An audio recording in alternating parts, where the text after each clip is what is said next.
Salut à tous, j'espère que vous êtes en forme. Aujourd'hui on revient sur de la Nintendo 64 avec du Doom-like comme on appelait ça à l'époque, donc le jeu Quake 2 que voici, et on en parle tout de suite après le générique.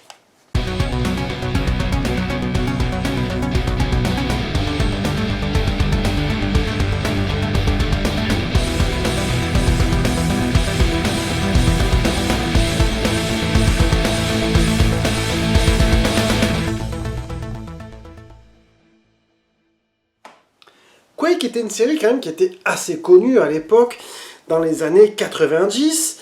Plus précisément pour le 2, il est sorti en 97 sur PC, et il a été porté sur Nintendo 64 en 99. Et il avait été donc développé par une autre équipe, c'est-à-dire qui s'appelait Raster Productions. Normalement c'est ID Software, tu vois, pour les versions PC. Et là, en fait, chaque portage avait droit à une équipe différente. Alors, Raster Productions, je pense que ça doit être une filiale ou quelque chose comme ça, parce que j'ai pas trouvé grand-chose là-dessus. Dites-moi dans les commentaires si vous en avez. Il a été édité justement par Activision. Et donc, il va utiliser le moteur ID Tech 2, pour ceux à qui ça parle. Moi, je t'avoue qu'à cette époque-là, je m'y intéressais pas grand-chose. Je me rappelle un petit peu du Unreal Engine, on en parlait.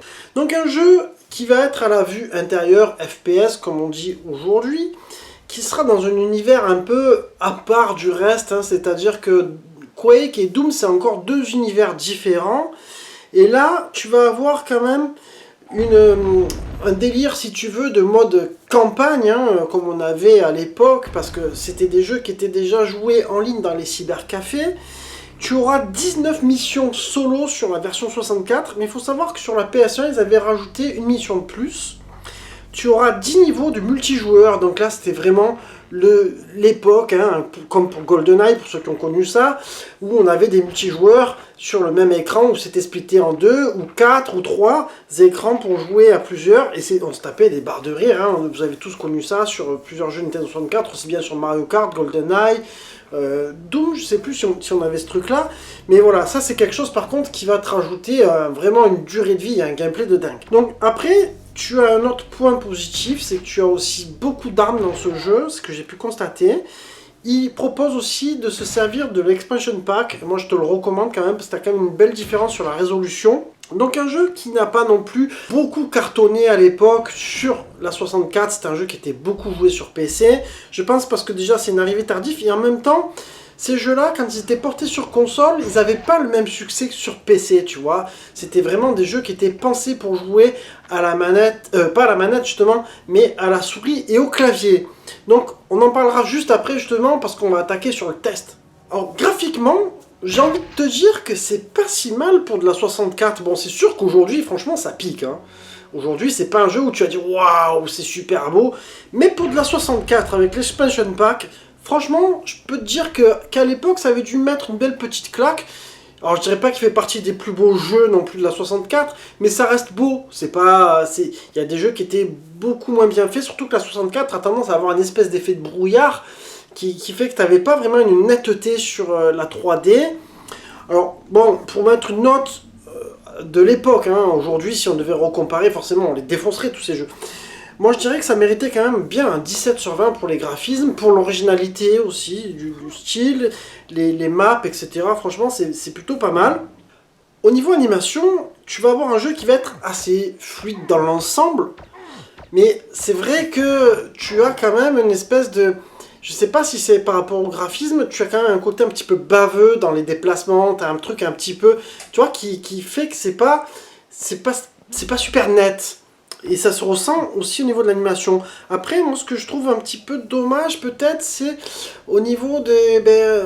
quand tu vas tirer sur les ennemis, ils vont pas forcément avoir de grosses animations, dans leur manière de mourir, comme on pouvait avoir dans Doom, dans ce genre de jeu. C'est un petit peu moins violent, j'ai l'impression, dans ce Quake-là. Moi, je me rappelle, en tout cas, que j'avais fait le 1 sur 64, je m'étais régalé. Après, tu as quand même de beaux effets, il n'y a pas à dire. Le jeu, dans l'ensemble, est plutôt réussi au niveau de l'animation. Donc, on va dire qu'allez, c'est un 16 sur 20. Au niveau jouabilité, alors, à l'époque, on arrivait un petit peu à s'y faire. C'est-à-dire que tu avais un analogique et pas deux. Tu avais tes croix, enfin, ton espèce de fausse croix à droite sur la manette 64 avec les boutons jaunes, tu vois. Je t'avoue qu'aujourd'hui, ben, vous allez le voir dans ma capture, j'ai quand même bien galéré à y rejouer, tu vois. Après, ça revient. Mais c'est vrai que 20 ans plus tard, tu t'es tellement habitué aux deux analogiques que c'est pas facile. Bon, à l'époque, on arrivait plus ou moins à s'y faire. Donc je te dirais que bon, niveau jouabilité, on est sur du 14 sur 20 parce qu'il faut pas oublier qu'après sur la PS1, on avait nos deux analogues et je pense que ce jeu-là devait bien jouer sur cette machine-là. Ce qui concerne le mix sonore, bon, moi je trouve que c'est plutôt de bonne facture pour de la cartouche. C'est pas exceptionnel, les musiques sont pas mal, l'ambiance est pas mal aussi. Il faudrait que je teste la version PS1 pour voir un petit peu s'il y a vraiment de grosses différences avec l'apport du CD, tu vois. Mais je t'avoue que voilà, ça va être une note moyenne, on va dire qu'on est bien plongé dans l'univers, dans l'ambiance, les bruitages sont plutôt corrects avec les armes, ça envoie un petit peu des impacts, donc on va être sur du 16 sur 20 pour le mix sonore. En ce qui concerne la durée de vie, le fait d'avoir beaucoup de missions est plutôt sympa, en même temps tu vas avoir différents niveaux de difficulté forcément, ça rajoute un petit peu du piment, et puis tu vas avoir l'apport du multijoueur, je pense, qui va être vraiment capital à ce niveau-là. Et je pense que si tu kiffes bien ce délire-là, tu vas te faire des parties de dingue à 4, à 3, même à 2. Et c'est ce qui était bien sur la 64, c'est que justement, tu avais déjà cet apport de 4 manettes direct, facile. Et donc, je pense que dans le cas où tu kiffes cet univers, Quake 2 peut te faire une durée de vie à 18 sur 20 parce que c'était des parties sans fin. Moi, je me rappelle pour GoldenEye, je me rappelle pour même le Doom, on a joué sur PlayStation à 2 consoles et 2 télés, on s'arrêtait plus. Les après-midi, ils passaient, c'était un truc de fou.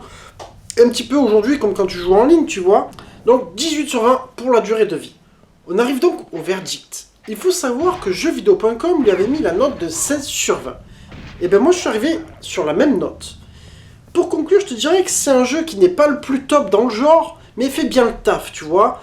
Après, il faut se rappeler aussi que malheureusement la Nintendo 64 n'avait pas été très bien vendue. Et c'est vrai que du coup, il y a plein de jeux comme ça qui sont passés un petit peu à côté. C'est les plus gros titres, les licences Nintendo qui ont été le mieux vendus sur cette machine.